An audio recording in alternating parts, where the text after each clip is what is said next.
Hello दोस्तों, मैं धनंजय गुप्ता आपका स्वागत करता हूं आज एक नई वीडियो में। आज की इस वीडियो में चैप्टर बायोमॉलिक्यूल से संबंधित हम एक नई टॉपिक पढ़ेंगे। आज के इस वीडियो की हमारी टॉपिक है कार्बोहाइड्रेट्स और आज के इस वीडियो में हम बात करेंगे इसके परिचय पर, जहां पर हम समझेंगे कार्बोहाइड्रेट की परिभाषा क्या होती है और इसका वर्गीकरण किन आधारों पर किया जाता है। तो चलिए बिना समय गंवाए आज के इस मजेदार वीडियो को स्टार्ट करते हैं। हेडिंग लगाते हैं कार्बोहाइड्रेट्स। आज के इस वीडियो में हम पहले समझेंगे कार्बोहाइड्रेट की पुरानी परिभाषा को। दोस्तों, एक्चुअल में पुराने समय में कार्बोहाइड्रेट के लिए एक परिभाषा बनाई गई थी जो कि काफ़ी यौगिकों पर या काफ़ी कार्बोहाइड्रेट्स पर लागू होती थी, परंतु यह परिभाषा सभी यौगिकों और सभी कार्बोहाइड्रेट पर लागू नहीं होती थी। तो बाद में आगे चलकर यह परिभाषा गलत हो जाती है और एक नई परिभाषा का निर्माण किया जाता है। तो आज की इस वीडियो को स्टार्ट करेंगे हम बहुत ही बेसिक लेवल से। पहले हम पढ़ेंगे पुरानी परिभाषा क्या है और कहाँ पर ये लागू नहीं होती है। तो चलिए स्टार्ट करते हैं। कार्बन के हाइड्रेट्स को कार्बोहाइड्रेट कहते हैं और इसी आधार पर इसका नाम भी रखा गया है कार्बोहाइड्रेट। तो कार्बन के हाइड्रेट को कार्बोहाइड्रेट कहते हैं। अब क्वेश्चन ये है कि कार्बन के हाइड्रेट का क्या अर्थ है। तो जब कार्बन परमाणु से जल का अणु जुड़ा हो तो उसको हम कहते हैं कार्बन का हाइड्रेट। कार्बोहाइड्रेट का सामान्य सूत्र हम लिख सकते हैं CH2O, यानी कि कार्बन के साथ जल का अणु जुड़ा हुआ है। अब यहाँ पर कोई जरूरी नहीं है कि कार्बन परमाणु एक ही होगा और जल की अणु की संख्या एक ही होगी, तो इसलिए सामान्य सूत्र हम थोड़ा चेंज कर रहे हैं। यहाँ पर हम लिखेंगे CxH2OY। यहाँ X तथा Y दो पूर्ण संख्याएं हैं जिनके मान समान हो सकते हैं या अलग अलग भी हो सकते हैं। कुछ उदाहरण से इस बात को क्लियर करते हैं, जैसे C6H12O6 जिसका नाम ग्लूकोज होता है, यह एक प्रकार का कार्बोहाइड्रेट है। क्यों है? क्योंकि इसको इस सामान्य सूत्र के आधार पर हम व्यक्त कर सकते हैं। इसके लिए हम लिख सकते हैं C6H2O6। यहाँ पर X का मान 6 हो गया और Y का मान भी 6 हो गया। तो इस आधार पे हम कहेंगे कि ग्लूकोज एक कार्बोहाइड्रेट है। एक अन्य उदाहरण में हम ले सकते हैं सुक्रोज को, जिसको आप चीनी भी कहते हैं। फार्मूला होता है C12H22O11 और इसके लिए हम लिख सकते हैं C12H2O11। यहाँ पर X का मान 12 हो गया और Y का मान 11 हो गया। और क्योंकि यह इस सामान्य सूत्र के आधार पर व्यक्त किया जा सकता है, इसलिए शुगर या सुक्रोज को भी हम कार्बोहाइड्रेट कहेंगे। अब यहाँ पर इन कार्बोहाइड्रेट के उदाहरणों को आप देखें तो आप देख सकते हैं कि ये ऐसे यौगिक हैं जो कार्बन, हाइड्रोजन और ऑक्सीजन तत्वों से बने हैं। तो इस आधार पे कार्बोहाइड्रेट के बारे में हम लिख सकते हैं कि कार्बोहाइड्रेट्स कार्बन, हाइड्रोजन और ऑक्सीजन के यौगिक होते हैं, जिनमें कार्बन, हाइड्रोजन और ऑक्सीजन का अनुपात 1:2:1 का होता है। या फिर हम लिख सकते हैं कि कार्बोहाइड्रेट्स में हाइड्रोजन और ऑक्सीजन परमाणुओं का अनुपात जल में हाइड्रोजन और ऑक्सीजन परमाणुओं के अनुपात के समान अर्थात 2:1 होता है, क्योंकि जल का सूत्र होता है H2O, जहां पर हाइड्रोजन और ऑक्सीजन परमाणुओं की संख्या का अनुपात 2:1 का है। परंतु यह परिभाषा पूर्णतः सही नहीं है। अभी मैंने आपको बताया था पुरानी परिभाषा पूर्णतः सही नहीं है। अधिकांश यौगिकों पर यह लागू होता है, लेकिन बहुत सारे ऐसे भी उदाहरण हमारे सामने बाद में आए जहां पर ये परिभाषा लागू नहीं होती थी। जिसका एक उदाहरण यहाँ पर हम देखते हैं एसिटिक अम्ल, जिसका फार्मूला होता है CH3COOH, जो वास्तव में कार्बोहाइड्रेट नहीं है, फिर भी इस पर कार्बोहाइड्रेट की परिभाषा और सामान्य सूत्र लागू हो जाता है। लागू करके देखते हैं तो हम चाहें तो CH3COOH को इकट्ठा लिख सकते हैं C2H4O2 और यहाँ पर हम लिख सकते हैं C2H2O2, जहाँ पे X का मान भी 2 हो गया और Y का मान भी 2 हो गया। अर्थात एसिटिक अम्ल को पुरानी परिभाषा के अनुसार हम कार्बोहाइड्रेट कहेंगे। लेकिन वास्तव में एसिटिक अम्ल कार्बोहाइड्रेट नहीं है। अब आप सोचेंगे कार्बोहाइड्रेट क्यों नहीं है? क्योंकि आगे जब हम पढ़ेंगे कार्बोहाइड्रेट के भौतिक और रासायनिक गुण, तो वहाँ पे हम देखते हैं कि एसिटिक अम्ल के भौतिक और रासायनिक गुण कार्बोहाइड्रेट से बहुत ज़्यादा अलग हैं। तो हम कहेंगे एसिटिक अम्ल वास्तव में कार्बोहाइड्रेट है ही नहीं, भले ही इस पर परिभाषा लागू हो जाती है। इसी प्रकार एक दूसरा उदाहरण हम लेते हैं, रैमनोज, जिसका सूत्र होता है C6H12O5, जो वास्तव में कार्बोहाइड्रेट है। क्यों कार्बोहाइड्रेट है? तो क्योंकि यह कार्बोहाइड्रेट के समान भौतिक और रासायनिक गुण प्रदर्शित करता है। परंतु यदि हम परिभाषा के अनुसार देखें, जो कि अभी हमने पढ़ा, तो यह कार्बोहाइड्रेट के साथ या सामान्य सूत्र पर सही बैठता नहीं है। एक बार चेक करते हैं हम, तो देखिए फार्मूला है C6H12O5। यहाँ पे यदि हम लिखना चाहें इसको CxH2OY के पद में, तो X के स्थान पे यदि हम 6 रखें तो Y के स्थान पे हम क्या रखेंगे? 5 रखेंगे तब भी नहीं सेट होगा, और 6 रखेंगे तब भी सेट नहीं होगा। इस आधार पे हम कह सकते हैं कि पुरानी परिभाषा के अनुसार रैमनोज कार्बोहाइड्रेट नहीं है, लेकिन रासायनिक गुणों के आधार पर यह कार्बोहाइड्रेट है। इसीलिए मैंने अभी बताया कि जो पुरानी परिभाषा है वो हर यौगिक के साथ पूर्णतः सही साबित नहीं होती है, और इसीलिए निर्माण किया गया कार्बोहाइड्रेट की एक नई परिभाषा का, जिसको यहाँ पर हम हेडिंग लगा देते हैं आधुनिक परिभाषा। आधुनिक परिभाषा में क्या कहा गया है, इसको ध्यान से समझने का प्रयास करते हैं। पॉलीहाइड्रॉक्सी एल्डिहाइड या कीटोन, या फिर ऐसे यौगिक जो जल अपघटन के बाद पॉलीहाइड्रॉक्सी एल्डिहाइड या कीटोन देते हैं, तथा जिनमें कम से कम एक असममित कार्बन होता है, कार्बोहाइड्रेट कहलाते हैं। इस परिभाषा को थोड़ा एग्जाम्पल से हम समझते हैं।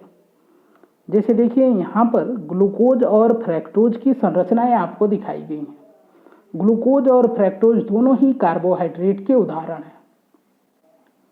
यदि यहाँ पर आप संरचना में देखें, तो इस संरचना में आपको बहुत सारे OH दिखाई दे रहे हैं, जिसको हम हाइड्रॉक्सी समूह कहते हैं। यहाँ पर कई OH समूह हैं, इसलिए हम कहेंगे कि ग्लूकोज एक पॉलीहाइड्रॉक्सी यौगिक है। और साथ में यहाँ पर आप देखें तो एल्डिहाइड क्रियात्मक समूह भी दिखाई दे रहा है, CHO दिखाई दे रहा है, तो हम कहेंगे ग्लूकोज एक पॉलीहाइड्रॉक्सी एल्डिहाइड है। जितने भी पॉलीहाइड्रॉक्सी एल्डिहाइड होते हैं जिनके पास कम से कम एक असममित कार्बन होता है, उनको कार्बोहाइड्रेट कहते हैं। अब क्वेश्चन ये है, असममित कार्बन का क्या अर्थ है? ऐसा कार्बन परमाणु जिसकी 4 संयोजकताएं 4 अलग अलग परमाणुओं अथवा परमाणु समूहों द्वारा पूर्ण होती हैं, असममित कार्बन कहलाते हैं। जैसे यहाँ पर आप देखें तो यहाँ पे CH2 के आगे यहाँ पर जो कार्बन होगा, जिसको यहाँ पे दिखाया नहीं गया है, इसकी एक संयोजकता OH से पूर्ण हो रही है, दूसरी संयोजकता हाइड्रोजन से, तीसरी CH2OH से, और बाकी इस पूरे ग्रुप से। तो इस आधार पे हम कहेंगे कि इस कार्बन की चारों संयोजकताएं अलग अलग परमाणुओं अथवा परमाणु समूहों द्वारा संतुष्ट होती हैं। इसको हम असममित कार्बन कह सकते हैं। तो क्योंकि यह यौगिक पॉलीहाइड्रॉक्सी एल्डिहाइड है और इसमें असममित कार्बन भी हैं, तो इसको हम कार्बोहाइड्रेट कहेंगे आधुनिक परिभाषा के अनुसार। फ्रैक्टोज की बात करें तो यहाँ पे भी आपको कई OH दिखाई दे रहे हैं, यानी यह भी पॉलीहाइड्रॉक्सी है। यहाँ पे कीटोन आपको दिखाई दे रहा है C डबल बॉन्ड O, तो पॉलीहाइड्रॉक्सी कीटोन हो गया, और साथ में इसमें असममित कार्बन भी है, तो यह भी कार्बोहाइड्रेट कहलाएगा। इसी प्रकार यदि हम सुक्रोज का उदाहरण लें, तो यहाँ पे हमको एल्डिहाइड या कीटोन समूह नहीं दिखाई देता है, परंतु इसका जब जल अपघटन हम करते हैं तो इससे हमको, यहाँ पे सुक्रोज नहीं माल्टोज लिया गया है, तो जब माल्टोज का जल अपघटन करेंगे तो इससे ग्लूकोज के 2 अणु प्राप्त होते हैं, और ग्लूकोज के दोनों अणुओं में हमको ये अवस्थाएं देखने को मिलती हैं कि वे पॉलीहाइड्रॉक्सी एल्डिहाइड होते हैं और इसमें असममित कार्बन भी होते हैं। तो माल्टोज को भी हम कार्बोहाइड्रेट कह सकते हैं। तो ऐसे यौगिक जो पॉलीहाइड्रॉक्सी एल्डिहाइड हों अथवा पॉलीहाइड्रॉक्सी कीटोन हों, या फिर ऐसे यौगिक जो जल अपघटन के बाद पॉलीहाइड्रॉक्सी एल्डिहाइड बनाते हों या पॉलीहाइड्रॉक्सी कीटोन देते हों, और उनमें कम से कम एक असममित कार्बन उपस्थित हो कार्बोहाइड्रेट कहलाते हैं। उम्मीद है कि ये परिभाषा आपको क्लियर है। इस प्रकार ये जो आधुनिक परिभाषा है, इस पर जो भी यौगिक सेट होता है वह कार्बोहाइड्रेट की समान भौतिक और रासायनिक गुण भी प्रदर्शित करता है। तो इसलिए हम इस परिभाषा को ज़्यादा सही मानते हैं। आधुनिक परिभाषा ज़्यादा सही होती है। अब हम बात करेंगे कार्बोहाइड्रेट के निर्माण को लेकर। प्राकृतिक रूप से कार्बोहाइड्रेट्स का निर्माण हरे पौधे प्रकाश संश्लेषण क्रिया द्वारा करते हैं।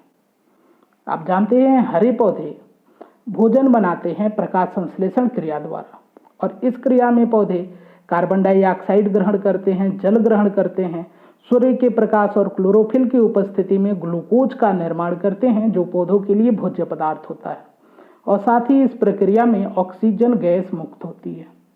यहाँ पर आप देखें ग्लूकोज का निर्माण हो रहा है जो कि एक प्रकार का कार्बोहाइड्रेट है, और ग्लूकोज के पॉलीमराइजेशन से यानी कि ग्लूकोज के अणुओं के आपस में जुड़ जाने से ही स्टार्च का निर्माण होता है। तो प्राकृतिक रूप से कार्बोहाइड्रेट का निर्माण हमारे प्रकृति में होता है, हरे पौधे करते हैं अपनी प्रकाश संश्लेषण क्रिया द्वारा। आगे हम बात करेंगे कार्बोहाइड्रेटों के वर्गीकरण को लेकर। तो कार्बोहाइड्रेट का वर्गीकरण मुख्यतः 3 प्रकार से किया जाता है। नंबर 1 जल अपघटन में व्यवहार के आधार पर, नंबर 2 स्वाद के आधार पर, और नंबर 3 अपचायक क्षमता के आधार पर। तो चलिए एक एक करके इन तीनों प्रकार के वर्गीकरण को समझने का प्रयास करते हैं। हेडिंग लगाते हैं जल अपघटन में व्यवहार के आधार पर कार्बोहाइड्रेटों का वर्गीकरण। जल अपघटन में व्यवहार के आधार पर कार्बोहाइड्रेटों को मुख्यतः 3 वर्गों में वर्गीकृत किया गया है। मोनोसैकेराइड, ओलिगोसैकेराइड और नंबर 3 पॉलीसैकेराइड। तो समझते हैं मोनोसैकेराइड क्या है। यहाँ पर आप नाम से ही थोड़ा बहुत क्लियर हो सकते हैं। मोनो मीन्स होता है 1 और सैकेराइड मीन्स होता है कार्बोहाइड्रेट। सैकेराइड मीन्स होता है कार्बोहाइड्रेट। तो ऐसा कार्बोहाइड्रेट जो एक अकेला हो, मतलब वे कार्बोहाइड्रेट जिनके जल अपघटन से और अधिक सरल कार्बोहाइड्रेट अणु प्राप्त नहीं होते हैं, अर्थात जिनका जल अपघटन नहीं होता है, मोनोसैकेराइड कहलाते हैं। यानी कि मोनोसैकेराइड को जब आप जल में डालेंगे, जल में घोलेंगे, तो वह बिना अपघटित हुए एक अणु के रूप में ही रह जाएगा, इसलिए इसको हम कहते हैं मोनोसैकेराइड। मोनो मीन्स होता है एक। तो एक अणु को यदि हमने जल में घोला तो वह एक अणु की अवस्था में ही रहेगा, भले ही वो जल में घुल जाए। उदाहरण देखते हैं तो ग्लूकोज और फ्रैक्टोज ये मोनोसैकेराइड के बहुत अच्छे उदाहरण हैं। मोनोसैकेराइड जल में घुल जाते हैं परंतु अपघटित नहीं होते हैं। तो एक अणु है या 1 मोल है तो 1 मोल अणु ही रहेगा, वह जल में घुल जाएगा। ओलिगोसैकेराइड को समझते हैं। वे कार्बोहाइड्रेट जिनके जल अपघटन से 2 से 10 सरल कार्बोहाइड्रेट अणु अर्थात मोनोसैकेराइड अणु प्राप्त होते हैं, ओलिगोसैकेराइड कहलाते हैं। दोस्तों ओलिगो जो है इसका अर्थ होता है फ्यू और सैकेराइड मीन्स होता है कार्बोहाइड्रेट।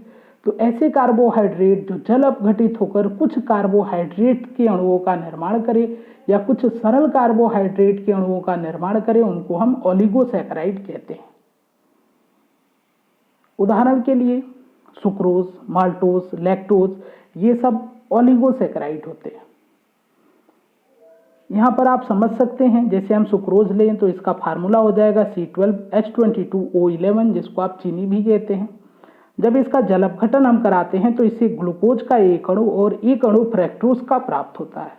तो हमने 1 अणु का जल अपघटन कराया है जिससे 2 अणु कार्बोहाइड्रेट प्राप्त हुए, तो इसको हम कहेंगे ओलिगोसैकेराइड। क्योंकि ऐसे सभी कार्बोहाइड्रेट जिनके जल अपघटन के बाद 2 से लेकर 10 तक मोनोसैकेराइड के अणु या सरल कार्बोहाइड्रेट के अणु प्राप्त होते हैं, उनको ओलिगोसैकेराइड कहते हैं। ओलिगोसैकेराइड के जल अपघटन में उत्पन्न मोनोसैकेराइड अणुओं की संख्या के आधार पर ओलिगोसैकेराइड को पुनः वर्गीकृत किया जा सकता है डाइसैकेराइड, ट्राइसैकेराइड, टेट्रासैकेराइड में। तो ओलिगोसैकेराइड में कई बार ऐसा होगा कि मोनोसैकेराइड के 2 अणु उत्पन्न होंगे, कई बार ऐसा होगा मोनोसैकेराइड के 3 अणु बन रहे होंगे या 4 अणु बन रहे होंगे, सो ऑन। तो जितने अणु बनेंगे उस आधार पर ओलिगोसैकेराइड को हम पुनः वर्गीकृत कर सकते हैं। यदि 2 अणु मोनोसैकेराइड के बने तो हम कहेंगे डाइसैकेराइड, अगर 3 अणु बन रहे हैं जल अपघटन के बाद तो हम उसको कहेंगे ट्राइसैकेराइड, और ऐसे ही आगे भी हम बढ़ा सकते हैं। अब हम बात करते हैं पॉलीसैकेराइड की। तो पॉली मीन्स होता है मेनी, सैकेराइड मीन्स कार्बोहाइड्रेट, यानी कि वे कार्बोहाइड्रेट जिनके जल अपघटन से अनेक सरल कार्बोहाइड्रेट के अणु अर्थात मोनोसैकेराइड अणु प्राप्त होते हैं, पॉलीसैकेराइड कहलाते हैं। उदाहरण के लिए स्टार्च, सेलुलोज, ग्लाइकोजन आदि। यदि स्टार्च का अणु एक ले लें और इसका जल अपघटन हम कराएं तो यहाँ पर ग्लूकोज के अणु प्राप्त होंगे, लेकिन यहाँ पर n अणु ग्लूकोज प्राप्त होगा। n यहाँ पर एक बड़ी संख्या को प्रदर्शित करता है।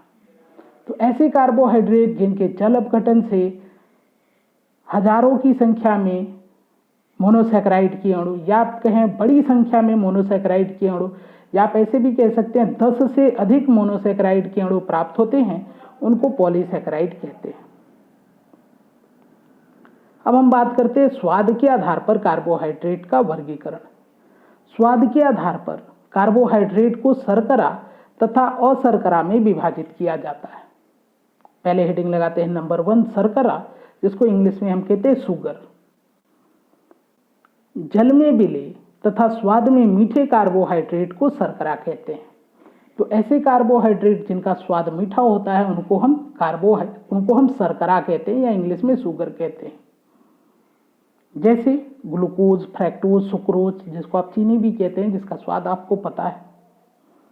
जितने भी मोनोसैकेराइड और ओलिगोसैकेराइड होते हैं वे सभी शर्कराएं कहलाते हैं, क्योंकि सभी जल में विलय हैं और सबका स्वाद मीठा होता है।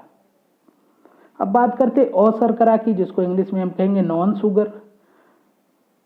स्वादहीन तथा जल में अविलय कार्बोहाइड्रेट को अशर्कराएं कहते हैं। जितने भी पॉलीसैकेराइड हैं जैसे स्टार्च, सेलुलोज, ग्लाइकोजन, ये सभी अशर्कराएं कहलाते हैं, क्योंकि इनका स्वाद मीठा नहीं होता है, ये स्वादहीन होते हैं। तो सभी पॉलीसैकेराइड अशर्कराएं होते हैं।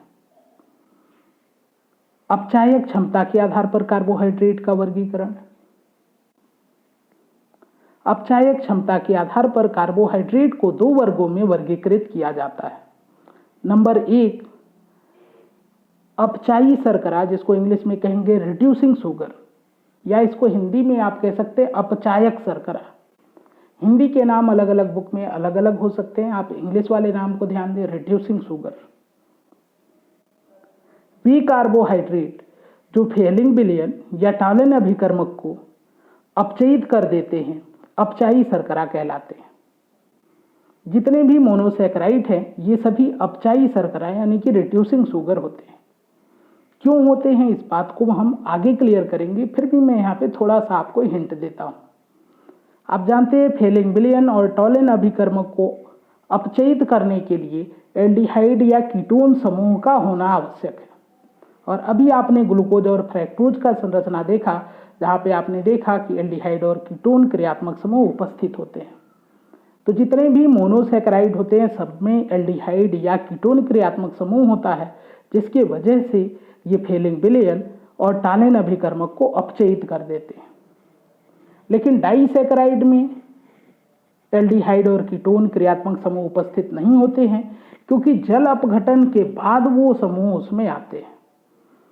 तो नॉर्मली बिना जल अपघटन हुए डाइसैकेराइड फेलिंग विलयन तथा टॉलन अभिकर्मक को अपचयित नहीं कर पाते हैं, और उनको हम कहते हैं अनअपचायी शर्करा या इंग्लिश में कहेंगे नॉन रिड्यूसिंग शुगर। वे कार्बोहाइड्रेट जो फेलिंग विलयन तथा टॉलन अभिकर्मक को अपचयित नहीं कर पाते हैं अनअपचायी शर्करा कहलाते हैं। अनअपचायी शर्करा के उदाहरण हो जाएंगे जितने भी डाइसैकेराइड हैं और जितने भी पॉलीसैकेराइड हैं, और अपचायी शर्करा के उदाहरण हो जाएंगे सभी मोनोसैकेराइड जैसे ग्लूकोज, फ्रैक्टोज इत्यादि। तो दोस्तों ये थी आज की वीडियो। उम्मीद है आज की वीडियो आपको पसंद आएगी। यदि वीडियो आपको पसंद आए, वीडियो से आपके कॉन्सेप्ट क्लियर होते हों, तो वीडियो को लाइक करें, अपने दोस्तों के साथ शेयर करें। हमारे इस चैनल को सब्सक्राइब करके बेल आइकन को प्रेस कर लें ताकि आगे आने वाली वीडियो का नोटिफिकेशन आपको मिलता रहे। आज की इस वीडियो से संबंधित अपने विचार को कमेंट बॉक्स में जरूर लिखें। ये वीडियो देखने के लिए, हमारे इस चैनल से जुड़ने के लिए आपका धन्यवाद।